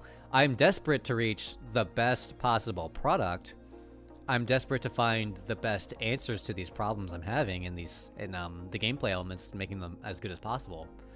But I'm not desperate to reach the finish line. That'll happen when it happens. They say like a good game comes out eventually, but a bad game is bad forever. I don't want this to be a bad game. I think it's going to be good. But there's a balance though. Kind of the reason why Silksong took so long to come out, yeah. And if you ask me, it should have taken longer. It had some balancing issues. They should have had a testing beta where people could have told them about those issues. If they did that, I would have had a better time with the game. But I really love Silksong, and like you're saying, Silksong is so high quality. Something that level of quality can only come through many years of iteration. It's not that Silksong took that long to create. It's that they built a version of Silksong and kept iterating on those things until it was perfect. Like this game, I didn't build this game start to finish. I built the game, and then I've just been kind of like changing things and iterating on it and making it better and fixing all the problems that it has. I'm a coding non-major, but after listening to your lecture, I got the foundation, and now I'm dealing with the Love2D engine little by little. Awesome! I'm happy to hear that. Thank you for your kind lecture. I'm happy to hear that, and I'm happy to help. Yeah, I have videos on my channel that can help with Lua coding and Love2D stuff. I think that there's all kinds of resources out there to help with getting started. But I'm really happy to hear that. That's cool. Since 2009, yep, you could say that. I do love all those old videos. Those are really funny. Making games has no point if you don't find it fun, but that rule works for everything. It definitely works, especially for creative passions, for creative fields. Imagine if you were a painter who was money hungry. How ridiculous would that be? Or like a musician who all they cared about was money. Do you think that's going to be a successful musician who all they care about is money? I don't think they're going to be the best musician possible. I think that the person who cares a lot about music is going to be the best musician. And then they're going to be paid a lot of money because they're the best musician. It comes naturally. And I think it's the same with games. It's like you can go into game development with like a marketing or business mindset. I think there is some value to that. But the most important value is that the game is good, and no amount of business can fix that. Any advice for learning pixel art? Your sprites are amazing. Art is always my bottleneck. The code gets written fast, but I take forever making art. Yeah, I'm the same way. Art is also my bottleneck because I'm a coder and I can do coding pretty quick. And when I take the time to like make my own sprites, like the player I made myself, the slime I made myself, I know the scope of things I can handle. And as long as I put in enough time, like you're saying, I can make things look good with enough time and effort. And the challenge is I can't spend that much time on this stuff because I have other things that I need to work on. If I spend all day working on a sprite, that's a full day that I wasn't working on the game itself or all the other things that need to be worked on. So, like you're saying, it would be nice if I could reach a point where I'm more efficient with it. Like, I love how this turned out. It just took too long to get here. And my only solution, the solution I found, is combining a lot of different avenues. I pay for asset packs and use those as starting points. So rather than starting every sprite from scratch, sometimes I look at the asset packs that I've purchased and looking at the licenses and seeing if I can use something to start as a starting point. Nothing from an asset pack is ever the final version, because my style is different. I have a different level of shading, lots of things that go into my art style. But I can get a starting point from someone else's sprite, and that's a really, really helpful benefit.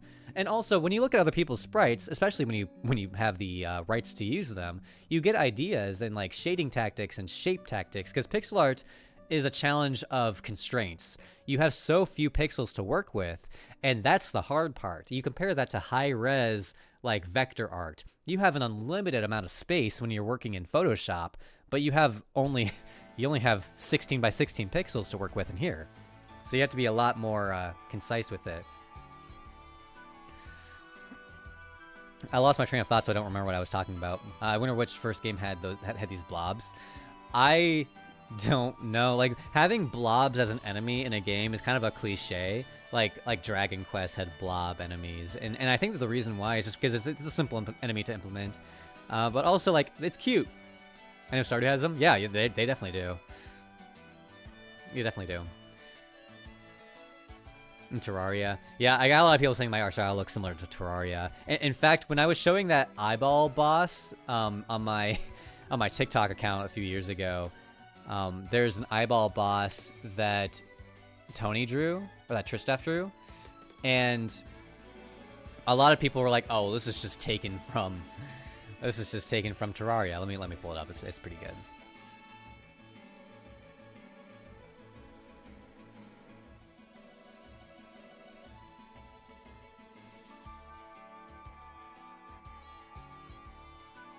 Here we go. You know, it kind of does, because in Zelda 2 has similar blobs. Yeah, I remember those. They're like just blue circles. This boss reminded people of the big eyeball character from Terraria, which again, I've never played Terraria myself. But things like a big evil eyeball, or things like a slime with eyes, I don't think that these are particularly unique concepts. I think that these are just kind of like generic fantasy monsters. I don't know who originated some of these ideas. I bet D&D is a foundation for some of them.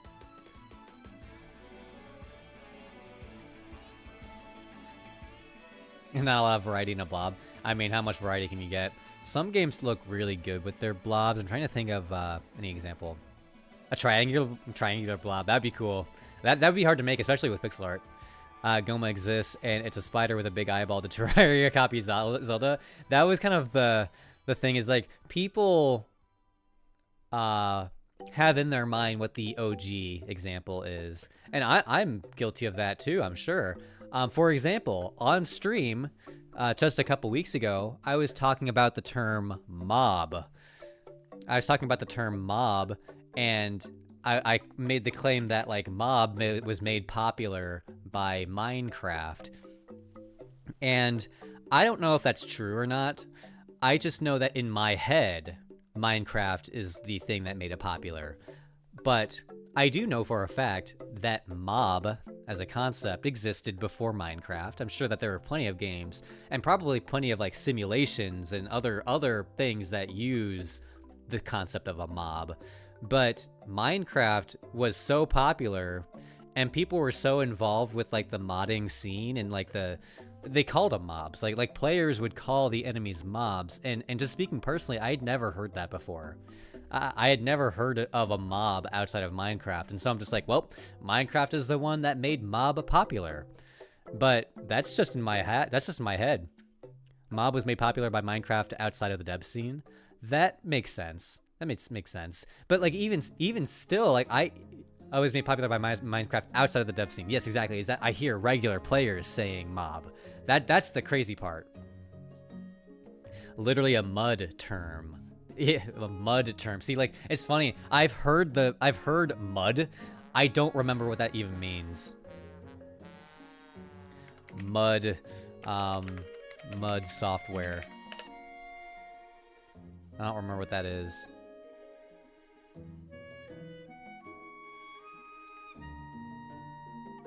It used to be Mudscape, really? Mud clients for text-based multiplayer games. Oh, wow. Because I'm a fan of RuneScape. I didn't know that it used to be text-based.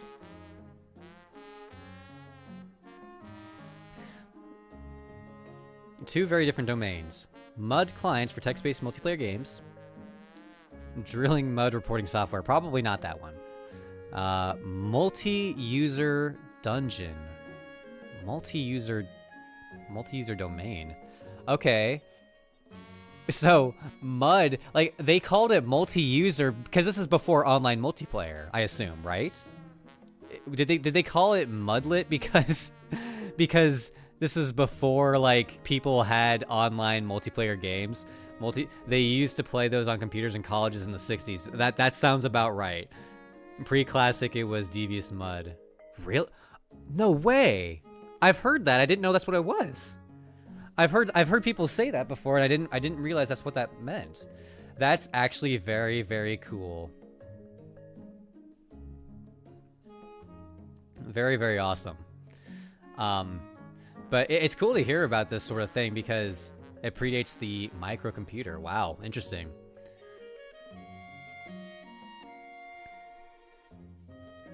Look at this. Successor to ZMud.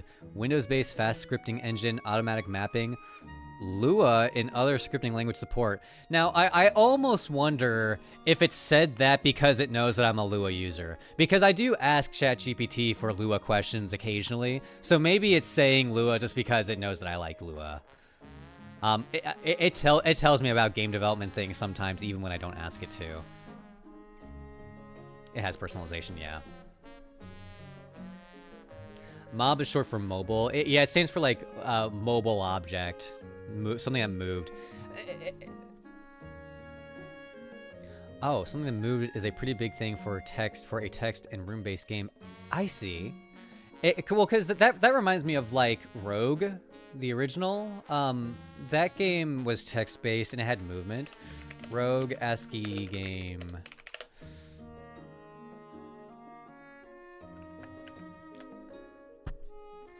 So, like, I imagine that when you say mob in this context, it would be something in this scene that is, like, actually moving around, but movement in this sort of scene is just, like, the letters here, and then the letters here, and then the letters here. This is really fun to talk about. I would love to play a game like this on stream and talk about, like, how it works, because I don't even know how it works. I would love to have someone who actually worked on this stuff tell me how it works. That would be even more interesting. Because all of this stuff predates any modern engines. Oh, that would be so cool to play a game like this. Even older, I think Zork. I played Zork. Zork is actually open source now.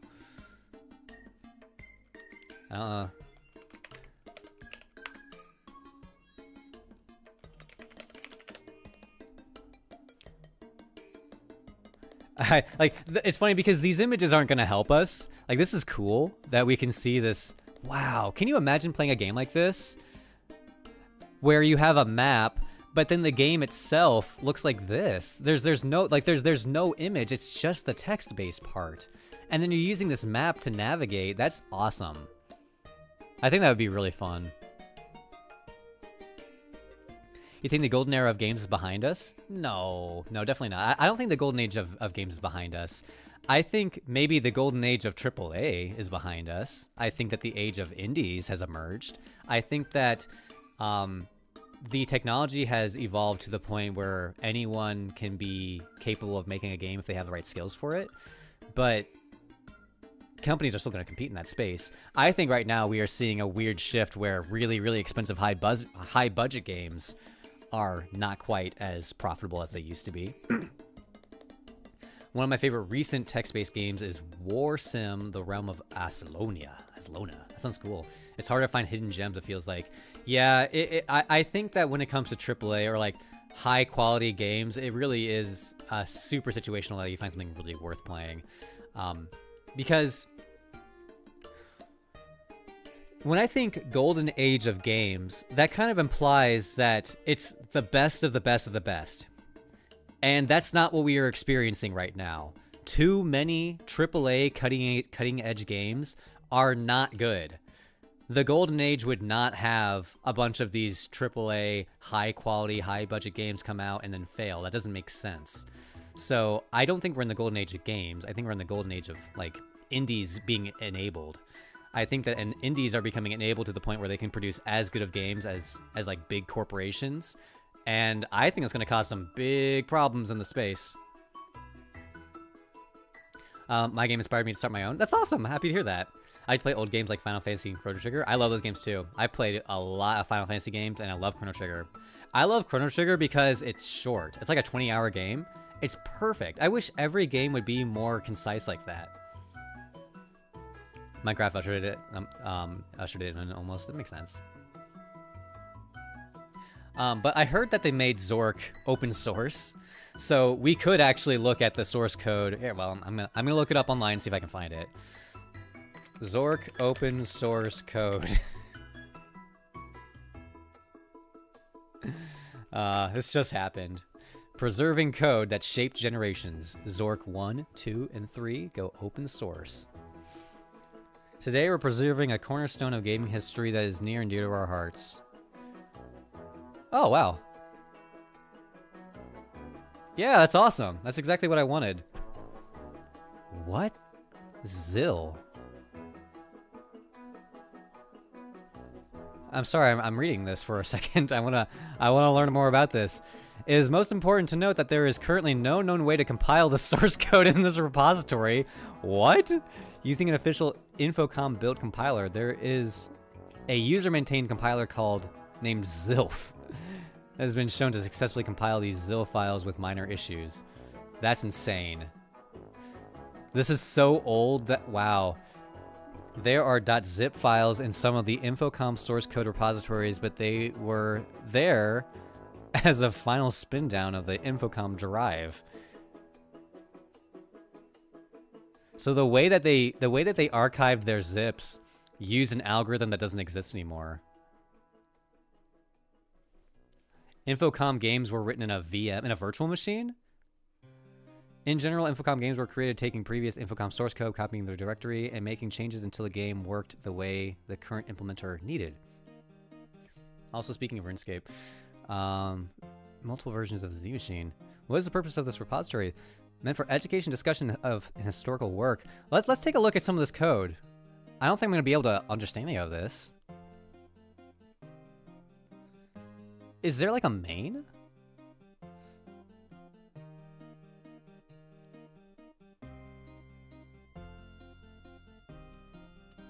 You can play online. I don't want to play it. I just want to read the code. I guess we can play it online. Here, let's play it. I don't think there's anything inappropriate in this game. I played this before when I was a kid. You are standing in an open field west of a white house with a boarded front door. There's a small mailbox here. Open mailbox. Opening the small mailbox reveals a leaflet. Take leaflet. Taken. Read leaflet. Welcome to Zork. Zork is a game of adventure, danger, and low... What? Zork is a game of adventure, danger, and low cunning. I don't know what that means. In it, you will explore some of the most amazing territory ever seen by mortals. No computer should be without one. Wow. I'm excited. Oh, cool. It tells you how many moves you got. And it tells you where you're at. Okay. Where should we go next? Open door. The door cannot be opened. Check inventory? I don't know the word check. Inventory? You are carrying a leaflet. Break door. What do you want to break the door with? Leaflet. It's futile.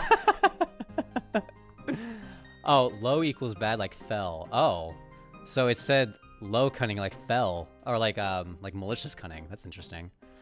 How can I get inside the door?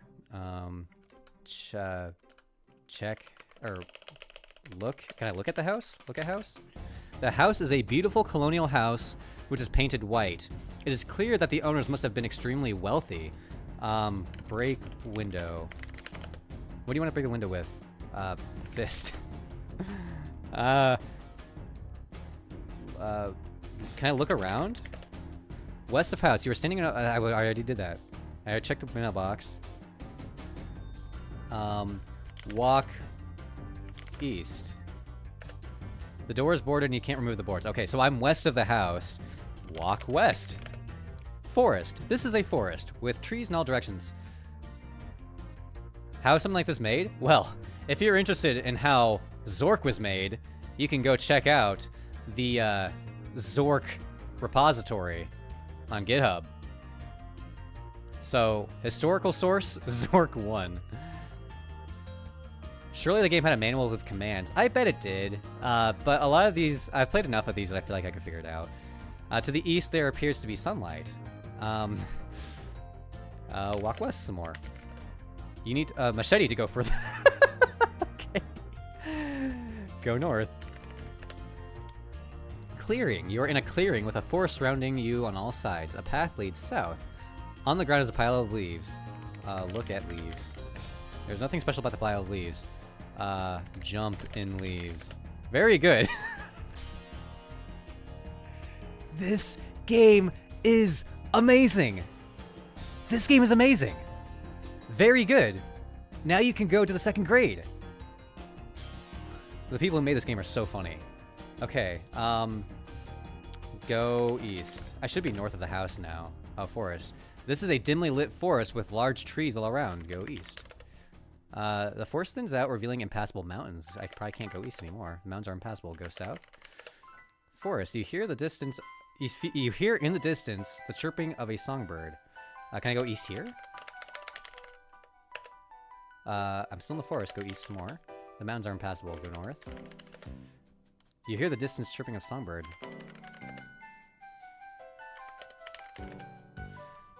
Forest path. Okay, I did find something new. This is a path winding through a dimly lit forest. The path heads north-south here. One particularly large tree. See, I think part of the fun is that you're supposed to, like, bust out the MS Paint or bust out the pencil and paper and start, like, tracking where you are in the world. Because, like, in my head, I think that I'm just north of the house. I'm gonna go north. Clearing on the ground is... What? I shouldn't be here. Jump in, leaves. Do you expect me to applaud? I can't believe it said something different. Is this a different pile of leaves? Why did it say something different that time? Go north. The forest becomes impenetrable. I thought I said that it goes north-south. Okay, let's go south. Go south. You are facing the north side of a white house. Oh, interesting. I'm on a different side of the house now. There is no door here, and all the windows are boarded up. To the north is a narrow path. Okay, let's go east. No, wait. Yeah, go east. Go south. Oh, wait. You are behind the White House. A path leads into the forest to the east. In one corner of the house, there's a small window with slightly ajar. Open window. With great effort, you open the window far enough to allow entry. Enter window. We did it! Kitchen. You are in the kitchen of the White House. A table seems to have been used recently for the preparation of food. A passage leads to the west, and a dark staircase can be seen leading upward. A dark chimney leads down, and to the east is a small window which is open. A bottle is sitting on the table. The glass bottle contains a quantity of water. On the table is an elongated brown sack smelling of hot peppers. Take sack? Taken. Open sack. Opening the brown sack reveals a clove of garlic and a lunch. Eat lunch. Thank you very much. It really hit the spot. Okay. I am now satiated. Look in sack again.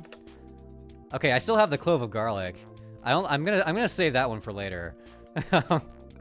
Look for Trump. Oh, in the White House? Yeah, I think this is a different White House, probably. Where's the nasty knife? Let's see. Take bottle.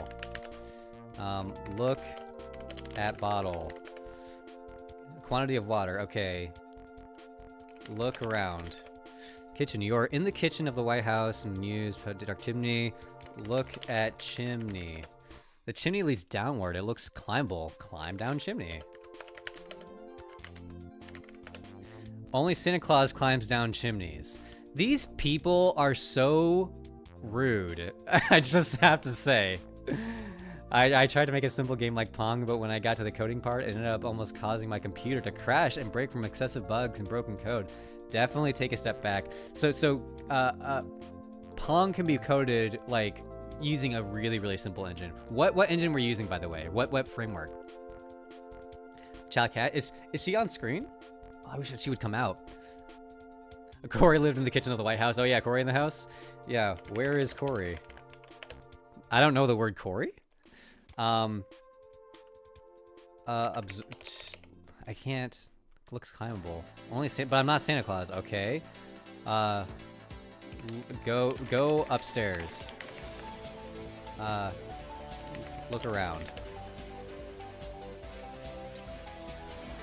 Passage leads to the west. Okay, go west. Go west. Living room. Godot almost broke my computer. Apparently I can't code right. I wonder what... I'm sorry, I don't know what specifically would have caused that. You're in the living room. There's a doorway to the east. A wooden door with a strange gothic lettering to the west, which appears to be nailed shut, a trophy case, and a large oriental rug in the center of the room. Above the trophy case hangs an elvish sword of great antiquity. Take sword. I love swords. Take sword. Taken. Wield. Wield sword. Hold sword. You already have that. Okay. A battery-powered blast lantern is all in the trophy. Take lantern. Taken. Okay. Look around. You are in the living room. Doorway to the east, wooden door, strange gothic lettering. Look at door. The engravings translate to this space intentionally left blank. This game, these developers are trolls. Like this, I didn't know that this is a troll game, but like several times now, they keep trolling me with these dumb responses. They didn't know how to make good fail conditions yet, so the lantern is timed by step count. Really? The lantern is timed by step count. Does that mean that like I took too long? Go. It says that there's stairs. Look around. Look at rug. Lift rug. The rug is too heavy to lift, but in trying to take it, you have noticed an irregularity beneath it. Check under rug. Look under rug. Underneath the rug is a closed trapdoor. As you drop the corner of the rug, the trapdoor is once again concealed from view. But I can't lift the rug? The rug is too heavy to lift. Okay. The entire game is in darkness. Oh. Oh. That's weird. Interesting. So there's a trapdoor. Look around. I can't remember what's here.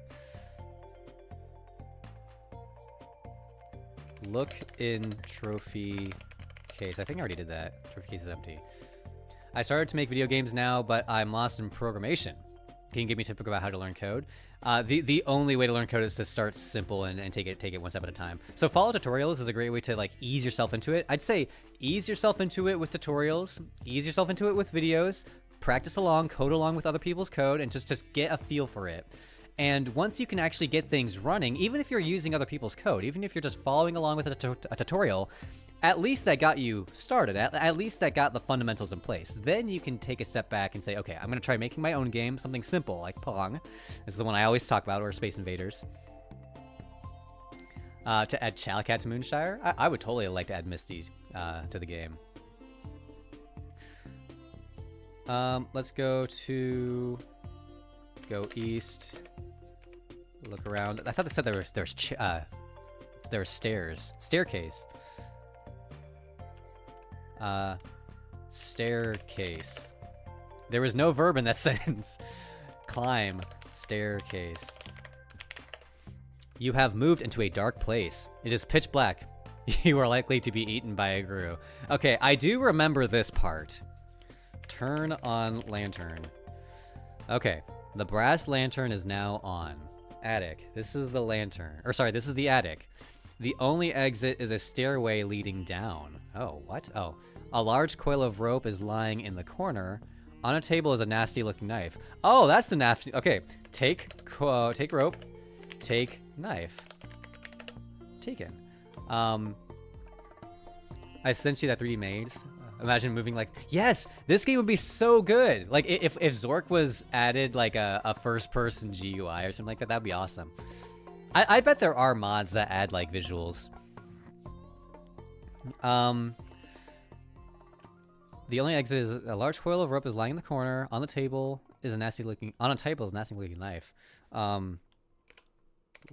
Look under table. There's nothing with dust there. They put so much effort into making the language so natural. It's pretty good. What year did this come out? 1980. That's crazy. It's all done by a simple parser. Yeah, like today, there are text games like this today, but they're like AI run, like AI dungeon, and they're really good too. But like, this is more of a game. Like this feels like a game because the developers put in specific things that you can do. Take the table. Take table. What a concept. What a concept. Climb down staircase. I guess we're gonna go downstairs. Turn off lantern.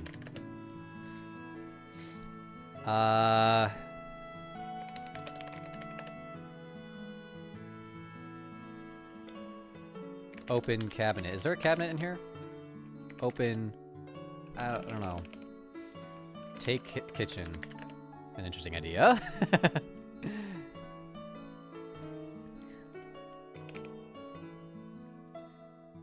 What should I do now? Should I leave? Go east or go south? Can I go south here? Can't go that way. Go east. So you can leave at behind the house. Take the sun. Go or look around.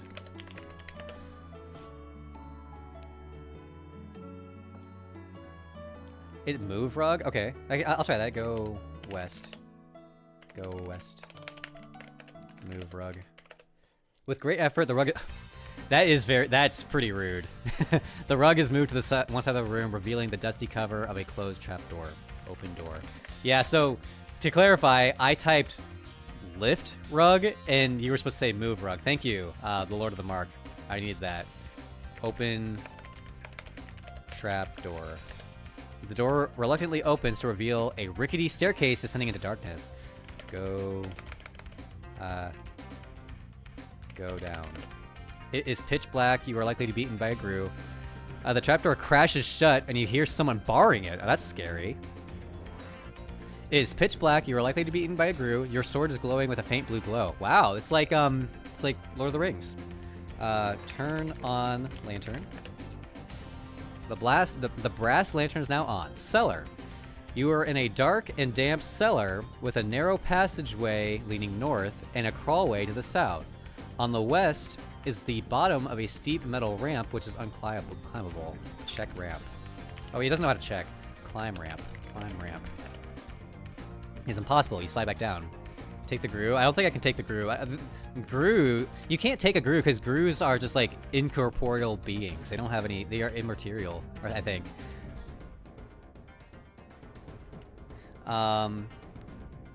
So we're gonna go, let's go north. Or let's go the crawl way. Crawl south. Go south. You are on the east edge of a chasm, the bottom of which cannot be seen. A narrow passage goes north, and the path you are on continues to the east. Your sword is no longer glowing. Oh, well, I want it to continue glowing. Let's go north. Well, actually, let's go east. This is an art gallery. Most of the paintings have been stolen by vandals with exceptional taste. The vandals left through either the north or west exits. Fortunately, there's still one chance for you to be a vandal, for on the far wall is a painting of unparalleled beauty. Look at painting. There was nothing special about it. I think he said it's unparalleled beauty. Take painting. Your load is too heavy. Move painting? Moving the painting reveals nothing. Vandalize painting. Why did it point out the painting? Thanks for the tip. My biggest problem about using code from others, I feel like I'm not learning and my game isn't actually my game, but if I don't research, I can't make any code.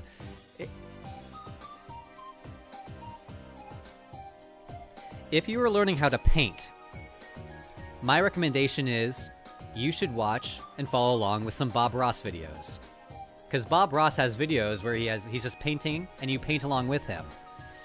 And the final result that you get from following along with those videos, I agree, it's not really your painting. It's more of Bob Ross's painting because he did it on film and you're just copying it. But by painting along with Bob Ross, you are getting a feel for like what it feels like to paint on a canvas. You are learning a little bit about the techniques, you're picking up on some of his concepts, and the end result is you have a physical thing that you made yourself. Even though someone guided your hand, you did still do you still put in the work of making it. And then you can refer back to that piece later on and say, okay, I remember what happened when I did it this way on this painting. I'm going to do it this way for a different painting. And my point is that coding is the exact same, where I agree that it's not really your game if you're following along with someone else's tutorials, but it is kind of familiarizing yourself with the process. And I'm not suggesting that you stick with tutorials forever. I'm saying that you follow along with them for a little bit, just to get a feel for it. I'm not suggesting that someone stick with Bob Ross videos forever, but maybe for a while, just to get a feel for things, just to pick up on some tips. I've recently started making my game and I was working on the pixel art for the character, but it eventually looked like your character and he tips on how to make it more original. I mean, the problem with pixel art is that we are limited by the number of pixels that we have. So, like, things are going to look similar. It's okay if they look similar. Like, my character looks similar to a character from Link's Awakening, and it looks similar to a character from Enter the Gungeon, and it looks similar kind of to Wizard of Legend, kind of. So, like, you can only do so much. As long as you're not intentionally copying, and as long as it's, like, clearly a different thing, you can only do so much, really. I think that I'm at my wit's end. Well, I shouldn't say my wit's end. We haven't finished exploring. Look around. For Zork. I think that I'm at the end of Zork. Wish my game win next game of the year. That would be amazing. But like really similar? Well, then just try to make adjustments. You can only do so much. Let's go west. East of Cat. Go west. Or look around. You are now on the east edge of the chasm, the bottom of which cannot be seen. Oh, go east. Whoop, go east. Go east. Go south. There's nothing here. Go west. Go west. Go west. Go north. Go north. Okay. The troll room. This is a small room with passages to the east and south and a forbidding hole leading west. A forbidding hole? I've never heard that adjective. Bloodstains and deep scratches, perhaps made by an axe, mar the walls. A nasty-looking troll, brandishing a bloody axe, blocks all passages out of the room. Your sword has begun to glow very brightly. Look at troll. A nasty looking troll, brandishing a bloody axe. Blocks all passages out of the room. So, do I, like, stab the troll? Stab troll. The troll is struck on the arm. Blood begins to trickle down. The troll swings. The blade turns on your armor, but crashes broadside into your head. So do I die? Stab troll again. You are still recovering from that last blow, so your attack is ineffective. The troll hits you with a glancing blow, and you are momentarily stunned. Cry. Oh, well, I guess we'll stab the troll again. You are still recovering from that last blow. The troll's swing almost knocks you over as you barely parry in time. Run away. Run away. What do you want to run away? South. Okay, I escaped. Go north. Am I still... stab troll. Why am I using the nasty knife? The flat of the troll's axe hits you delicately on the head, knocking me out. Knocking me out, am I dead? Go south. I thought I was knocked out. Go north.